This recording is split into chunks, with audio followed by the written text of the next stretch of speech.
Food's important in my family because it's considered the great connector. All of the major family events happen in the dining room or around the table or in the kitchen, but somehow that connects with food.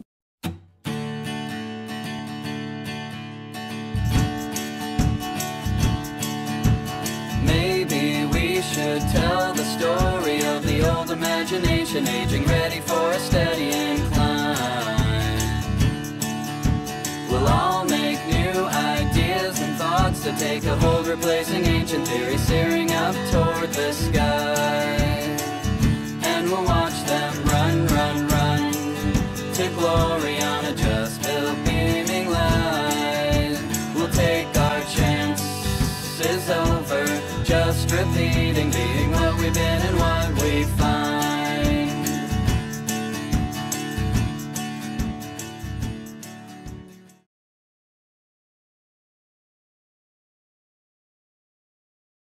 So I get the Cuban ancestry from my dad, and I get the Maltese and Irish from my mom, which is what I connect most with.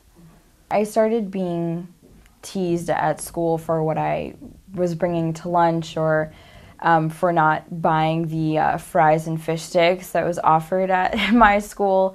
I started thinking about why is food so important, and kind of realizing that I was being teased for things that were outside of cultural norms. My family realizes that as being from Malta, that's not an ethnicity that you normally hear about in this country, so they've made it a point to show all the kids pictures and, you know, really stress that this is our culture and that this is, our last name is very common in Malta, even though it's weird here and they pronounce it differently, and realize that food is a way to sustain ourselves through all of the horrible things that they had to go through when they came here.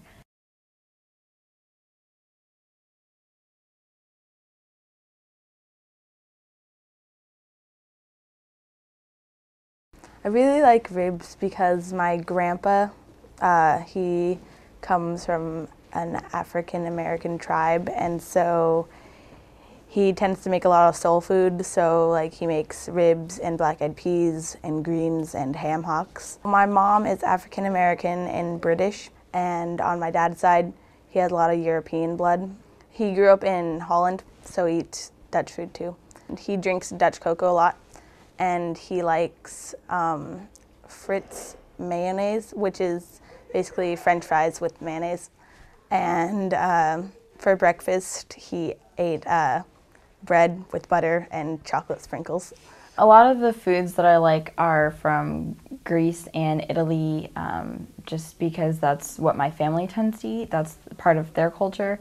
But my mom really has a love for Thai food and Vietnamese food, so we eat a lot of that, and that would be where my my enjoyment of cashew prawn comes from. Have you ever made matzah before? I made matzo pie though. Actually, I made that a lot. It's like, okay, so you take this and you have this bowl of water and you soak the, you break those big, this is usually in a big cracker, you know? Mm-hmm. And you break that up and then put it in water and you let it soak for a bit. Then you put eggs into it and you fry it in the pan. And it's like this eggy cracker thing. Is it like crispy or is it kind of it's soft? like eggs. It just tastes like Do you put anything on it or do you just eat it? salt or pepper, and you can put whatever you want on it. Oh yeah, I had that. That's good. Is that normally like a dinner thing or is that like breakfast? Breakfast. Or Yeah, it's breakfast. yeah? Or anything.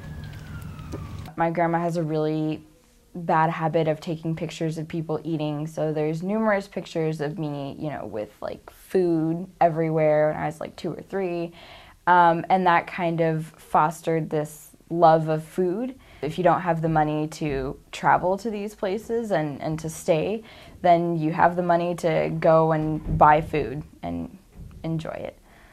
So that really struck me as a way that we can kind of celebrate each other, but also be okay with our own differences in the same token. My friends all have a culture, whether it's what's considered American or whether it's Filipino food or Ethiopian food or whatever it is, that everyone has a culture, and a way that we can connect to that is through food. Don't really know if I have a new outlook, but I definitely have a lot more respect for what they eat.